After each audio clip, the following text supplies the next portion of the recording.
Assalamualaikum warahmatullahi wabarakatuh. Salam, salam sejahtera, Om Swastiastu, Namo Buddhaya, salam kebajikan. Selamat pagi yang saya hormati Bapak dan Ibu tim penilai sertifikasi dosen serta rekan-rekan sejawat sekalian. Perkenalkan, nama saya Maria Tukiptiah, SOS FASI dengan nomor Indo Dosen Nasional 2011149001. Saya adalah dosen tetap pada program studi Ilmu Politik, Fakultas Hukum, jurusan Ilmu Sosial dan Ilmu Politik di Universitas Dianugri. Pada kesempatan kali ini, saya akan memaparkan unjuk kerja Tridharma Perguruan Tinggi UKT-PT saya dalam bidang pengajaran. Pada kesempatan ini, saya akan menyampaikan mata kuliah yang saya ampuh sesuai dengan keahlian saya, yaitu mata kuliah Sosiologi Politik dengan kode mata kuliah POL 134. Mata kuliah ini berbobot 3 SKS dan wajib ditempuh oleh mahasiswa pada semester 3.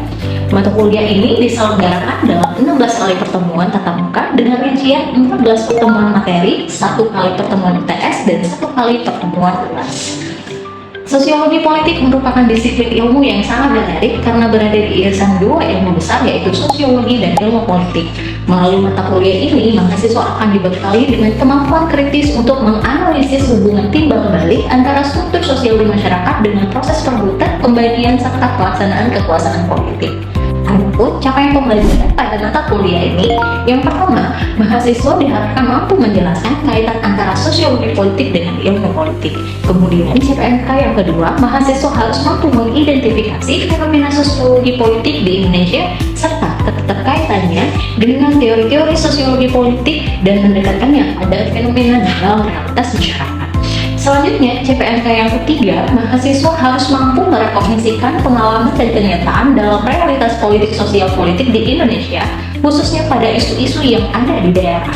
Kemudian yang terakhir, CPNK yang keempat, mahasiswa harus mampu mempresentasikannya pada proyek tugas akhir mata kuliah berupa artikel yang akan diterbitkan dalam jurnal berbasis OJS. Dalam melaksanakan proses pembelajaran, saya berkomitmen untuk menerapkan pendekatan DIA, yaitu delivery, interaction, dan juga assessment secara konsisten. Pendekatan pertama adalah delivery, di mana saya akan menyampaikan materi berbasis rencana pembelajaran semester atau RPS dengan mengintegrasikan teori-teori klasik maupun juga kontemporer yang dihubungkan langsung dengan studi kasus real di masyarakat. Saya juga memanfaatkan platform LMS bernama Sistem Informasi Akademik atau yang disingkat SIAKAD yang bisa diakses di siakad.unja.ac.id untuk mendistribusikan bahan ada saja.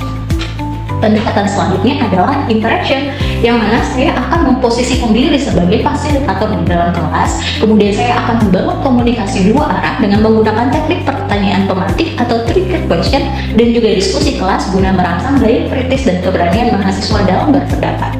Pendekatan terakhir yaitu asesmen, di mana sistem penilaian yang saya lakukan dalam mata kuliah ini mencakup asesmen formatif untuk penilaian proses yang dilakukan baik secara individu maupun juga kelompok, serta bagaimana penilaian sikap dan keterampilan sesuai dengan bobot RPS yang ada.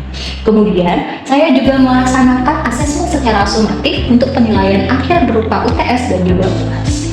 Model pembelajaran yang saya gunakan dalam mata kuliah ini adalah pembelajaran berbasis masalah atau juga PBL, dan juga pembelajaran kooperatif atau yang disingkat sebagai COL, dan juga pembelajaran berbasis project atau PJPL, di mana mahasiswa akan menghasilkan artikel dari hasil analisa kasus mereka di lapangan. Selanjutnya, mari kita bersama-sama menyaksikan cuplikan proses belajar mengajar yang saya lakukan di dalam kelas pada topik pertemuan kedua, yaitu konsep dasar dan ruang lingkup sosiologi politik. Selamat menyaksikan. Oke, bismillahirrahmanirrahim. Assalamualaikum warahmatullahi wabarakatuh. Oke, shalom, salam sejahtera untuk kita semua. Selamat pagi semuanya. Apa kabarnya hari ini? Alhamdulillah ya. Alhamdulillah hari ini kita bisa bertemu kembali di pertemuan kedua kita, sebagaimana yang telah kita lakukan di pertemuan sebelumnya ya. Pada pagi hari ini kita akan bersama-sama gitu ya menyimak beberapa materi yang nanti akan saya sampaikan gitu. Nanti semoga rekan-rekan semua, mahasiswa semua gitu ya bisa mengerti apa yang nanti akan saya jelaskan ya. Dalam mata kuliah ini ya, di mata kuliah Sosiologi Politik, sebagaimana yang sudah saya jelaskan pada pertemuan yang lalu, di pertemuan pertama ya, dan pertemuan kedua ini gitu ya, penyampaian RPS di minggu kemarin itu sudah disampaikan bahwa nanti kita akan membahas secara garis besar bagaimana konsep-konsep dasar di dalam sosiologi politik. Kenapa sih sosiologi politik itu penting untuk dipelajari bagi khususnya anak-anak ilmu politik gitu ya. Dan kemudian nantinya di pertemuan ini juga kita akan ada diskusi gitu ya, terkait dengan pemahaman kalian juga dengan konsep dasar sosiologi politik ini gitu ya. Oke, sebelum saya mulai penyampaian mata kuliah sosiologi politik ini, alangkah baiknya kita mulai dulu dengan berdoa. Silahkan berdoa terlebih dahulu. Oke, berdoa selesai. Dipersilahkan kepada kalian untuk melakukan presensi terlebih dahulu agar ya yang masuk pada hari ini agar tercatat ya, gitu ya. Oke. Oke, udah ya. Nih, adapun di pertemuan kedua ini tujuan pembelajaran kita pada pagi hari ini ya, pada pertemuan kedua ini yang pertama nanti kalian mampu untuk menjelaskan apa itu sosiologi politik. Kenapa sih sosiologi politik itu penting untuk dipelajari ya. Kemudian yang kedua tujuan pembelajaran kita adalah mengidentifikasi peran negara dalam konteks sosiologi politik ya. Yang ketiga nanti akan menganalisis hubungan antara masyarakat dan politik itu seperti apa. Kemudian yang terakhir capaian pembelajaran kita pada pertemuan kedua ini adalah mempelajari tantangan yang memang dihadapi dalam keilmuan sosiologi politik itu seperti apa ya. Nah, sebelum lebih lanjut lagi saya akan menyampaikan materi terkait dengan sosiologi politik ini sebagai suatu konsep dasar dan ruang lingkupnya gitu ya. Saya ingin bertanya dulu ya, karena ini pertemuan kedua kita gitu ya. Kalau ditanya di benak kalian gitu ya, apa itu sosiologi politik sih sebenarnya? Pernah nggak mendengar kata sosiologi politik? Pernah. Jadi kalau pernah mendengarkan kata sosiologi politik, kalau menurut kalian apa itu sosiologi politik? Ada yang bisa bantu jawab? Ya, silakan. Menurut saya, sosial politik itu adalah hubungan di balik antara masyarakat dan politik. Dan ilmu ini tuh tidak hanya melihat bagaimana negara mengatur masyarakat melalui hukum, namun juga melihat bagaimana dinamika, budaya, dan struktur di dalam masyarakat itu bisa mempengaruhi kebijakan pemerintah. Oke, tepat sekali Mbak. Siapa namanya? Orlando. Oke, Mbak Orlando. Terima kasih atas jawabannya. Ada lagi yang bisa bantu jawab apa itu sosiologi politik? Bu, bisa menambahkan? Iya, silakan. Jika dilihat dari sudut pandang sosiologi, ilmu ini nih berfokus pada bagaimana kekuasaan itu didistribusikan ke dalam masyarakat. Sosiologi politik ini juga membedah bahwa politik itu tidak kaku di dalam lingkup atau kantor di pemerintahan saja, melainkan hidup dalam keseharian masyarakat juga. Seperti bagaimana kelas sosial itu atau kelompok kepentingan memperjuangkan pengaruh mereka gitu. Begitu. Oke, terima kasih Mas. Siapa namanya? Kevin. Oke, terima kasih atas jawabannya Mas Kevin. Ada lagi yang mau menjawab apa itu sosiologi politik? Jadi, Bu, Oke, silakan. kalau menurut saya, Bu, sosial politik itu juga mengkaji tentang perilaku politik masyarakat. Contohnya seperti mengapa masyarakat memilih partai tertentu saat pemilu. Apa yang menggerakkan mereka untuk melakukan demonstrasi, serta bagaimana sosial politik membentuk cara pandang masyarakat terhadap negara. Oke, tepat sekali. Terima kasih ya atas jawabannya pada Mbak Orlando, Mas Kevin, dan juga Mbak Dwi ya atas jawabannya. Ya, apa yang sudah disampaikan oleh teman-teman tadi memang sedikit menjelaskan apa itu sosiologi politik. Ya, yang sebenarnya gitu ya, sosiologi politik ini itu kita rasakan dalam kehidupan sehari-hari kita, tanpa kita sadari sebenarnya. Jadi ketika berbicara mengenai sosiologi politik, yang ada di benak pasti oh ini ada ilmu sosiologinya, oh ini ada ilmu politiknya gitu ya. Dan ya memang kalau kita berbicara mengenai sosiologi politik, ini merupakan gabungan kedua ilmu itu. Ada ilmu sosiologi, ada ilmu politiknya. Nah, untuk mengetahui seperti apa sih ilmu sosiologi dan ilmu politik, kenapa akhirnya muncul sosiologi politik, kita akan melihat ya video berikut ini ya.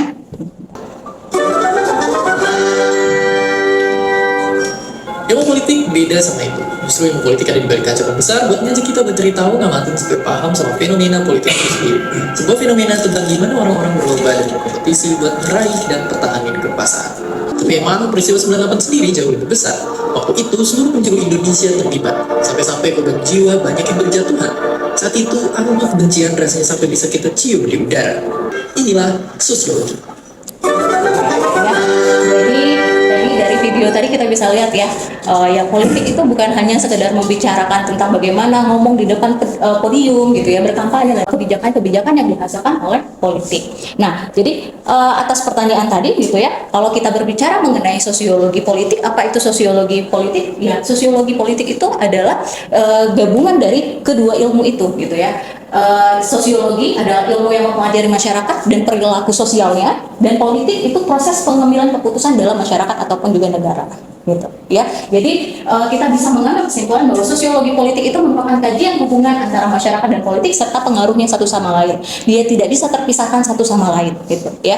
Memang kalau secara etimologis seperti yang sudah kalian pelajari ya di semester yang lalu gitu ya, terkait dengan pengantar politik, secara etimologisnya kan politik itu kan ilmu yang berbicara mengenai kebijakan biasanya gitu ya, pengambilan keputusan, distribusi kekuasaan dan lain sebagainya gitu ya. Dan di semester yang lalu juga di pengantar sosiologi juga kalian pelajari bahwa ilmu sosiologi itu ilmu yang mempelajari tentang masyarakat, bagaimana keterhubungannya, interaksinya, dinamikanya, gejala sosialnya dan lain sebagainya.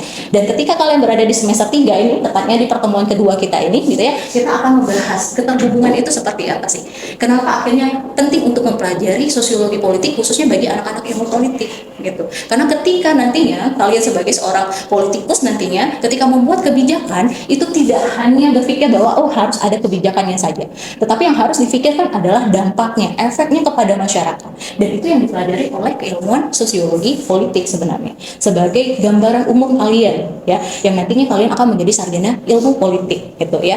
Nah, jadi kalau ditanya lagi apa itu sosiologi politik, fenomena yang katakanlah terakhir kali lah gitu ya, yang paling kalian rasakan sebagai Gen Z pada saat ini, itu kalian pernah nggak melihat ataupun juga mengupload gitu ya, menjadi pelakunya gitu ya, dalam tuntutan 17+8 misalnya gitu ya. Nah, itu sebenarnya merupakan potret gitu ya, potret bagaimana ilmu sosiologi politik itu berada di ruang lingkup sekitar kita sebenarnya gitu ya. Kalau kalian pernah mengupload foto yang berwarna pink dan hijau gitu ya, itu merupakan bentuk campaign kalian untuk turut berempati terhadap perubahan yang terjadi khususnya di Indonesia terhadap apa yang dilakukan yang dihasilkan, kebijakan-kebijakan yang dihasilkan oleh pemerintah gitu ya. Ini yang beberapa waktu lalu yang ya turut terjadi ya gitu ya, yang memang kalian rasakan dan ternyata itu merupakan bagian dari ilmu sosiologi gitu ya. Jadi kalau ilmu politik itu dia berfokus dari atas ke bawah, bagaimana kebijakan itu dibuat dan kemudian nanti akan diimplementasikan kepada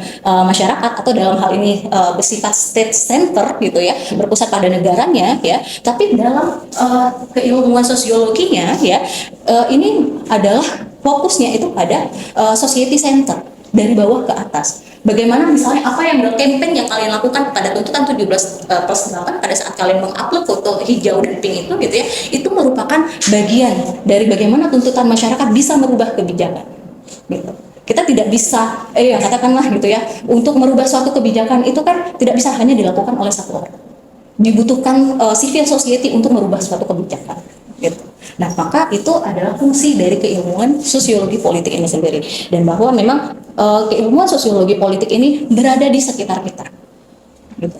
Kebijakan apapun itu nanti akan dirasakan oleh masyarakat ya. Jadi nanti sosiologi politik ini adalah dia merupakan cabang ilmu sosiologi, karena sosiologi itu merupakan induk ilmunya sosial gitu ya, sehingga dia akan memiliki beberapa cabang-cabang, termasuk juga yang berfokusnya itu nanti pada pengambilan keputusan, kebijakan, kekuasaan, distribusinya dan lain sebagainya. Dia difokuskan pada itu gitu ya. Jadi nanti di sini kita bisa ambil kesimpulan bahwa ya sosiologi politik itu adalah ilmu yang berkaitan dengan keterhubungan antara masyarakat dan kekuasaan sebenarnya gitu ya. Ilmu yang berkaitan dengan pemerintah dan masyarakat sebenarnya gitu, atau otoritas komando dalam suatu masyarakat. Karena apa? Karena kalau kita berbicara mengenai sosiologi, objek kajian utama dalam sosiologi itu adalah masyarakat. Masyarakat itu apa? Ya, masyarakat itu kumpulan individu yang berada dalam satu ruang lingkup tertentu, mereka melakukan interaksi dalam waktu yang cukup lama. Sehingga dari hasil interaksi dalam waktu yang cukup lama itu mereka akan menghasilkan budaya. Wujud dari kebudayaan itu ada 3, ada dalam bentuk abstraknya, ada dalam bentuk gagasannya gitu ya, ada dalam bentuk tindakan, dan ada pula dalam bentuk artefak materialnya. Nah, wujud dalam bentuk gagasan dari hasil masyarakat sebagai objek kajian dalam sosiologi itu gitu ya, wujudnya itu abstrak, itu berupa ide. Ide itu salah satu bentuk ide itu adalah kebijakan gitu. Yang bentuknya awalnya abstrak, berasal dari hasil interaksi. Interaksi ini ya dalam hal ini adalah interaksinya dalam bentuk konsensus, kesepakatan bersama gitu. Ya, kita ibaratkan gitu ya, ketika kita berbicara mengenai sosiologi politik ini gitu ya, kan salah satu terbentuknya negara itu salah satu syaratnya yaitu adanya rakyat, ada masyarakat gitu. Dimana masyarakat ini ya mereka melakukan interaksi satu sama lain. Ibaratnya kalau kita umpamakan di dalam satu kelas ini, kalian adalah masyarakat yang menempati suatu ruang lingkup tertentu, kalian akan melakukan interaksi satu sama lain. Ketika interaksi itu terjadi, kalian akan membuat kesepakatan. Oh, misalnya kesepakatannya, bahwa di kelas ini tidak boleh merokok, bahwa di kelas ini harus menjaga kebersihan. Nah, kesepakatan ini wujud dari kebudayaan yang dibuat oleh masyarakat sebenarnya, gitu ya. Yang kemudian nanti kesepakatan ini mengikat tiap-tiap individu di dalam ruang ini sebagai bagian dari masyarakat. Ya, jadi gambarannya seperti itu ketika kita berbicara mengenai sosiologi politik, dan itu ada di sekitar kita sebagai bagian dari masyarakat sebenarnya. Ya, nah ada beberapa pengertian ya terkait dengan sosiologi politik menurut beberapa ahli. Ya, yang pertama ini ada Max Weber. Max Weber menyatakan bahwa menurut Max Weber gitu ya, sosiologi politik itu fokusnya itu pada kekuasaan dan otoritas di dalam masyarakat. Kenapa kita berbicara mengenai otoritas gitu? Karena ketika kita berbicara mengenai interaksi yang dilakukan oleh masyarakat gitu ya, nggak mungkin kan di dalam sebuah negara itu tiap individu itu kan dia memiliki egonya masing-masing. Nah, untuk meredam ego itu maka dibutuhkanlah yang namanya politik, sistem keterwakilan di dalamnya. Ibaratnya tadi kalau di dalam kelas ini ketika kalian melakukan interaksi satu sama lain gitu ya, ya kalian punya tujuan masing-masing ya. Tapi tujuan utamanya adalah kalian ingin menjadi sarjana ilmu politik. Tapi dalam prosesnya untuk mencapai menjadi sarjana ilmu politik, kalian harus melakukan beberapa proses, melakukan perkuliahan, menghubungi dosen dan lain sebagainya. Dalam mencapai proses tersebut gitu ya, nggak mungkin tiap-tiap individu ini misalnya mengontak dosennya misalnya gitu ya. Jadi dibutuhkan keterwakilan, dipilihlah koordinator kelas. Nah, keterwakilan inilah yang merupakan hasil dari si politiknya itu, di mana si koordinator ini dia memiliki wewenang ataupun juga otoritas untuk mengatur ruang kelas ini. Gitu. Makanya di dalam sebuah negara kita memiliki keterwakilan di bidang legislatif misalnya, anggota DPR misalnya gitu, untuk menyuarakan ya suara rakyat tadi, karena nggak mungkin semua rakyat ya, kalau semua rakyat bersuara ya hasilnya adalah revolusi, maka dibutuhkan keterwakilan gitu ya. Nah makanya maksudnya dia mengatakan bahwa ya fokusnya itu ada pada kekuasaan dan otoritas di dalam masyarakat, di mana gitu ya, di dalam teorinya Max Weber itu dia menyatakan otoritas itu ada 3 bentuknya. Ya, ada otoritas secara tradisional gitu ya, ada otoritas karismatik maupun juga otoritas secara legal, ya legal rasional. Otoritas yang secara tradisional biasanya diperoleh oleh masyarakat melalui misalnya dipilih ketua adat misalnya gitu ya, yang memang dipercaya oleh masyarakat misalnya. Ada juga otoritas secara karismatik, kita memilih pemimpin biasanya itu ngelihat oh ini kayaknya secara ininya gitu ya, secara apa namanya tumbuhnya kayaknya cocok menjadi pemimpin misalnya gitu, secara psikolognya misalnya. Ataupun juga secara legal rasional misalnya. Kalau secara legal rasional ya walaupun kita nggak suka sama pemimpin itu, kalau memang sudah keluar SK-nya misalnya gitu ya, peraturannya bahwa dia memimpin, ya mau tidak mau kita memberikan otoritas kita kepada dia. Ya, nah kemudian yang kedua itu ada Karl Marx. Karl Marx berpendapat bahwa sosiologi politik itu dia mempelajari hubungan antara ekonomi, kelas sosial dan juga politik. Kenapa Karl Marx mengatakan hal ini gitu ya? Jadi kalau menurut Karl Marx gitu ya, di dalam masyarakat itu akan terbentuk kelas-kelas sosial. Karl Marx membagi 2 kelas sosial, ada kelas borjuis sebagai kelas yang memiliki akses terhadap kepemilikan alat-alat produksi, dan ada kelas proletar. Gitu, ya. Nah, di kelas borjuis orang-orang ini yang kita sebut dalam politik kita sebut sebagai elit, sedangkan kelas proletar kita sebut sebagai rakyat. Gitu. Nah, di dalam proses pembentukan itu nanti kita akan berbicara bahwa kelas sosial itu ya terbentuk karena faktor ekonomi dan juga kekuasaan ataupun juga power yang dimiliki oleh masyarakat. Ya. Kemudian juga ada menurut Gabriel Almond yang menyatakan bahwa sosiologi politik itu menganalisa tentang sistem politik dan hubungan antar negara dan masyarakat. Ya, nah jadi dalam keterhubungannya ini Gabriel Almond menyatakan bahwa ya terdapat keterhubungan antara sistem politik dan masyarakat itu sendiri, ya, gitu ya. Jadi keterhubungannya seperti apa? Bahwa kita contohkan di dalam konsepnya Gabriel Almond itu misalnya pemilihan umum, gitu ya. Dalam proses demokrasi, gitu ya, masyarakat itu memiliki hak politik untuk menentukan siapa pemimpinnya. ya. Jadi itu dalam kacamata Gabriel Almond ya. Beberapa ruang lingkup ya di dalam sosiologi politik. Yang pertama kita berbicara mengenai negara dan kekuasaan gitu ya. Jadi negara ini kan menyentuh peran bagaimana peran negara dalam mengatur masyarakatnya. Maka dia menjadi ruang lingkup juga di dalam sosiologi politik kan. Kalau kita berbicara mengenai negara itu kan organisasi unit yang terbesar ya gitu ya. Yang dimana ketika membentuk sebuah negara salah satu syaratnya itu ya harus ada masyarakat, ada rakyatnya, sehingga dia menjadi salah satu ruang lingkup di dalam sosiologi politik. Kemudian ada struktur sosial. Nah, struktur sosial ini ya kalau kita berbicara mengenai masyarakat, di dalam masyarakat itu ada strukturnya, ada bagian komponen-komponennya. Yang dalam hal ini ada struktur sosial berdasarkan garis horizontal ya, yang kita sebut sebagai penggolongan. Kalau tahu misalnya penggolongan berdasarkan suku, agama, ras, antar golongan lain, atau kita singkat sebagai sara. Ada juga struktur sosial berdasarkan garis vertikal yang kita susun berdasarkan tinggi dan rendah gitu ya. Ada kelas-kelas sosial, kelas atas, kelas menengah, dan juga kelas sosial bawah misalnya. Ya, dan itu nanti akan menjadi ruang lingkup dalam sosiologi politik. Kemudian ada sistem pemerintahan juga gitu ya, karena sistem pemerintahan juga turut menjadi salah satu terbentuknya sebuah negara gitu ya, di mana di dalam sistem pemerintahan nanti akan mengatur juga bagaimana nanti negara memberikan pelayanan kepada masyarakatnya atau sebaliknya, bagaimana nanti masyarakat membutuhkan negara di dalamnya misalnya. Kemudian juga ada partisipasi politik. Nah, partisipasi politik ini sebagai bagian juga di dalam ruang lingkup sosiologi politik gitu ya, di mana masyarakat memiliki hak penuh untuk menentukan ya dalam sistem demokrasi khususnya untuk menentukan pemimpinnya sendiri. Kita sudah melaksanakan pemilu di tahun 2024 kemarin gitu ya. Jadi itu saatnya kita untuk menentukan kepemimpinan selanjutnya, sehingga nanti si pemimpin ini nanti bisa membuat kebijakan-kebijakan yang pro terhadap rakyat, yang mampu mensejahterakan masyarakatnya. Gitu ya. Jadi kalau kita melihat bahwa kita berbicara mengenai sosiologi politik, ya sosiologi politik itu ruang lingkupnya cukup luas sebenarnya, gitu ya. Kita mempelajari bagaimana keterhubungan antara masyarakat dan politik itu saling mempengaruhi satu sama lain. Kalian mungkin tidak sadar misalnya harga ayam geprek saat ini naik, misalnya gitu ya, kembali naik, atau harga ayam naik, harga telur naik, itu karena hasil kebijakan politik sebenarnya. Gitu. Sempat beberapa waktu yang lalu misalnya harga telur turun, harga ayam turun, itu dikarenakan MBG-nya di stop misalnya, kebijakan MBG-nya di stop. Tapi saat ini kembali naik lagi misalnya karena ada kebijakan MBG misalnya. Kemudian juga ternyata negara itu memiliki peran penting di dalam dinamika sosial masyarakat.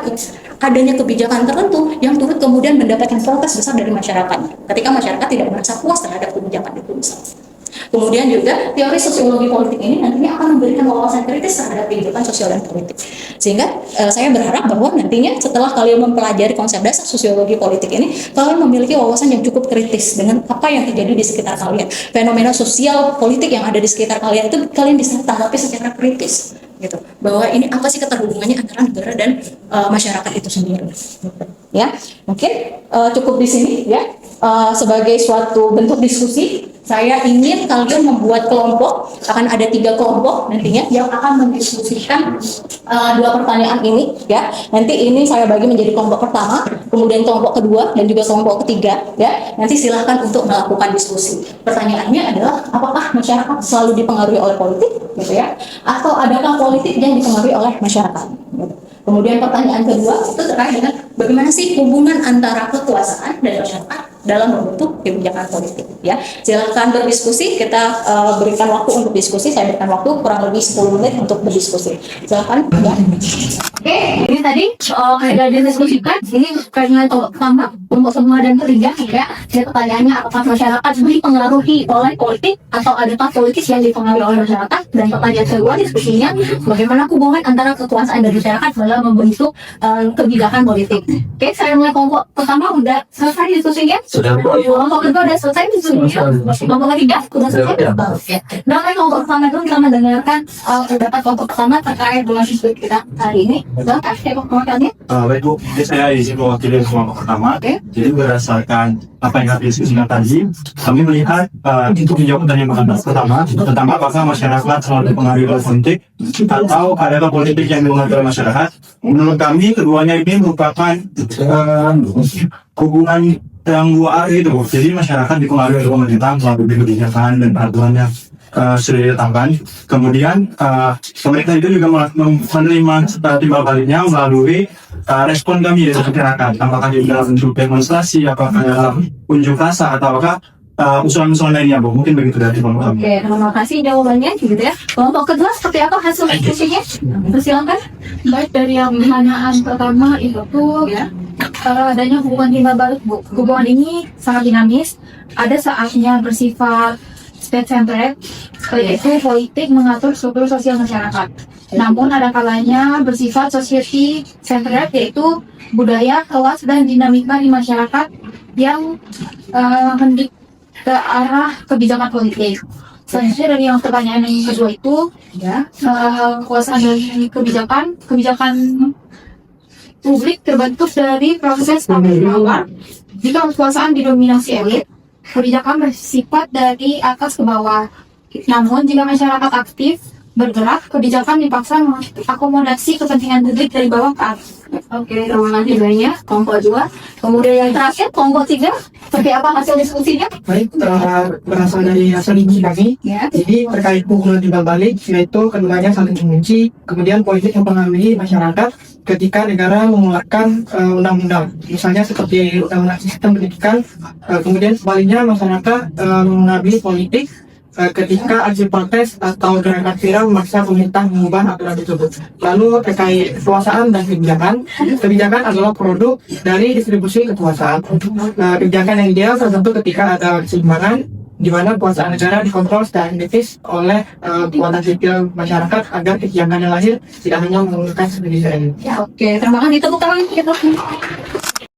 Kalau kita berbicara mengenai apakah masyarakat selalu dipengaruhi gitu ya, bagaimana sebaliknya, bagaimana hubungan antara kekuasaan dan masyarakat gitu ya, itu bukanlah hubungan yang sifatnya satu arah, tapi itu merupakan sebuah siklus gitu ya, yang saling dinamis satu sama lain. Bagaimana negara mempengaruhi masyarakat, bagaimana masyarakat mempengaruhi negara gitu ya, dan ini akan masyarakat itu pasti nanti akan dipengaruhi oleh politik ya, melalui regulasi, kebijakan gitu ya, yang sifatnya nanti mengikat. Sebaliknya juga gitu ya, politik juga sangat dipengaruhi oleh masyarakat sebenarnya ya, melalui gerakan sosial gitu ya, campaign gitu ya, budaya, suara, pemilu gitu ya, yang kemudian nanti ini bisa menentukan arah kebijakan selanjutnya ya. Oleh karena itu ya, kebijakan publik kebijakan politik itu tidak pernah dari ruang hampa sifatnya ya. Kebijakan publik adalah produk dari distribusi kekuasaan ya, di mana kekuasaan formal yang harus selalu dikontrol maupun juga didapatkan legitimasinya melalui masyarakat ya. Itu sebagai hasil kesimpulan kita pada